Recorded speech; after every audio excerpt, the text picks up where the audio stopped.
Pécher, c'est violer les principes établis par Dieu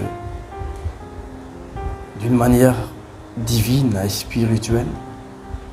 C'est refuser l'ordre donné par Dieu lui-même. D'un point de vue religieux, c'est violer les principes établis par les autorités religieuses. Ça, c'est pour donner de l'ordre. Ça relève de l'organisation de la société, de l'organisation du peuple, de l'organisation, quand on va plus loin, de cette association, de cette communauté. Quand nous voyons Jésus parler en Matthieu chapitre 5, nous voyons une chose. C'est très important que nous lisions cette partie, Matthieu 5, 22. Il a dit, mais moi je vous dis, non, nous lisons versets 21, 22. Vous avez entendu qu'il a été dit aux anciens, tu ne tueras point. Celui qui tuera mérite d'être puni par les juges. Mais moi je vous dis que quiconque se met en colère contre son frère mérite d'être puni par les juges, que celui qui dira à son frère Raka mérite d'être puni par le Sanhédrin, et que celui qui lui dira insensé mérite d'être puni par le feu de la Géhenne. Alors, une nouvelle chose. Au commencement, il a été dit, tu ne tueras point. Si Jésus dit, celui qui s'énerve, se met en colère contre son frère, mérite d'être puni par les juges. Celui qui lui dira Raka. Et lui, il mérite quoi? Il mérite d'être puni par le Sanhédrin. Et celui qui lui dira insensé, il mérite d'être puni par le feu de la Géhenne. Pourquoi ça? Insensé à quelqu'un qui est sauvé par le sang de Jésus. Insensé à quelqu'un qui est purifié. Quelqu'un qui a été justifié. Quelqu'un qui a été retrouvé juste devant Dieu. Lui dire insensé, c'est aller en enfer.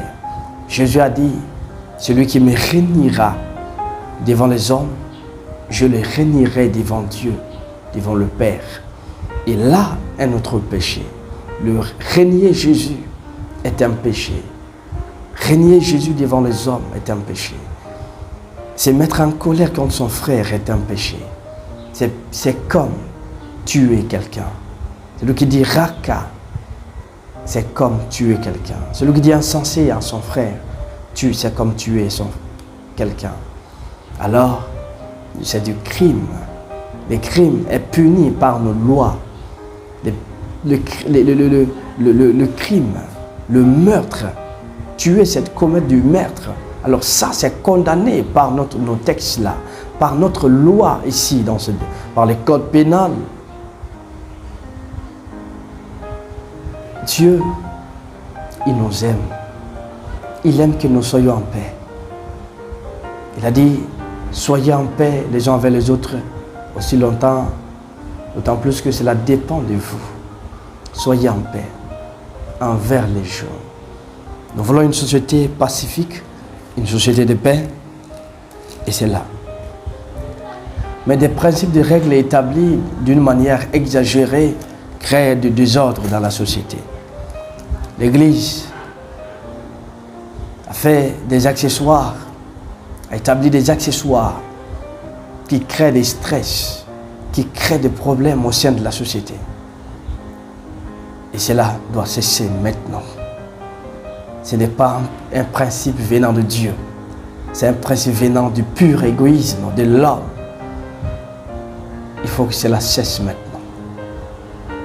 Le temps est venu où nous devons vivre selon une révélation éclairée, pas selon ce qu'on entend des hommes. Soyez saints, sanctifiez-vous, répentez-vous. Alors qu'eux-mêmes, ils vivent dans ce qu'ils disent prêcher, dans ce qu'ils disent être devant les hommes. Ils sont dedans. Quel enseignement, quelle hypocrisie. Alors c'est important. Ce n'est pas ce qu'on dit. La Bible nous dit une chose. Genèse 2, verset 18. Genèse 2, 18 nous dit, Dieu même dit quelque chose. Il n'est pas bon que l'homme soit seul. Je lui ferai une aide semblable. Le péché, encore d'une manière, c'est rester seul. Un homme, s'il reste seul, c'est du péché. Parce qu'il n'est pas bon. Le péché, c'est le mal. Le péché, c'est l'interdit. Quand on est seul, il n'est pas bon. Et quand il n'est pas bon, c'est pas bon. Église, il n'est pas bon que l'homme soit seul. Et quand vous gardez l'homme longtemps, ou quand l'homme reste longtemps, il va tomber dans les choses auxquelles ce qui va vous pousser encore à prendre des mesures réglementaires, des mesures encore pour condamner celui-là, des mesures pour encore, je ne sais pas, chasser celui-là ou le punir, le mettre sous discipline. Ce n'est pas ce que Dieu demande. Dieu demande à ce que tout le monde se marie. Si vous ne parvenez pas à encourager les gens à cela, ne punissez pas, ne mettez pas sous discipline qui que ce soit. Ce n'est pas ce que Dieu demande. Ce n'est pas ce que Dieu demande. Ça, c'est juste une pensée humaine. C'est pas ça. Ça relève de Hébreux 6. Laissons toutes ces choses. Avançons. Avançons, tendons à ce qui est parfait, sans poser de nouveau les fondements du renoncement, les fondements du renoncement aux œuvres mortes. De la foi en Dieu, de la doctrine des baptêmes, de l'imposition des mains, de la résurrection des morts, du jugement éternel, c'est des choses de fondement. C'est des choses pour commencer. Aider à avoir une bonne conscience. Aider à se débarrasser de ces choses mortes. C'est tout. Après, cela vient une autre vie, qui est la vie en Christ. Et cette vie en Christ nous amène où? À la perfection. À la perfection. Tendons à ce qui est parfait. Ne nous tirons pas sur des choses qui sont là, sur le fondement des baptêmes, l'imposition des mains.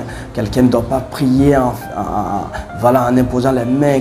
On ne doit pas prendre la terre pour prier. On ne doit pas verser de l'eau pour prier. On ne doit pas faire ça, ceci. Ça, c'est des choses qui ne nous amènent pas à la perfection. C'est des choses qui n'ont aucune importance dans les spirituels. Ce n'est pas ça. Ce n'est pas ça. Tendons à ce qui est parfait. Tendons à ce qui est parfait. Chacun sa doctrine. C'est trop enfantin. Doctrine par-ci, doctrine par-là, c'est trop enfantin. Enseigner les retours de Jésus. Jésus va venir bientôt, c'est enfantin. Enseigner la foi en Dieu. Ayez foi en Dieu, c'est enfantin. C'est pour les bébés. Enseigner la doctrine des baptêmes. On doit se baptiser. Oui, dans la piscine, on doit se baptiser ailleurs, par-ci, par-là. C'est enfantin. C'est pour les bébés spirituels. Parlez de l'imposition des mains. Vous imposerez les mains sur les malades, ils seront guéris. Combien de fois tu as imposé les mains sur les malades, ils sont guéris? C'est enfantin. Parlez de la résurrection des morts. Au dernier temps, frère, les morts seront ressuscités. C'est enfantin. Ce n'est pas spirituel. Parlez du jugement éternel. Au dernier temps, Dieu va juger tout ce que tu as fait. Tu passeras devant Dieu. C'est enfantin. Tout ça, c'est le fondement. La marche avec Dieu est fondée sur ces choses, c'est le fondement. Une fois que c'est fondé, nous allons construire autre chose. Et ça, la vraie spiritualité commence à partir de là. Ne te fatigue pas à faire des débats inutiles. Comment devenir comme ça? Ma doctrine, c'est ça. La résurrection, c'est comme ça. Ma foi en Dieu, c'est ça. Ne t'hasarde pas à faire de tels débats. Ça ne va pas t'aider.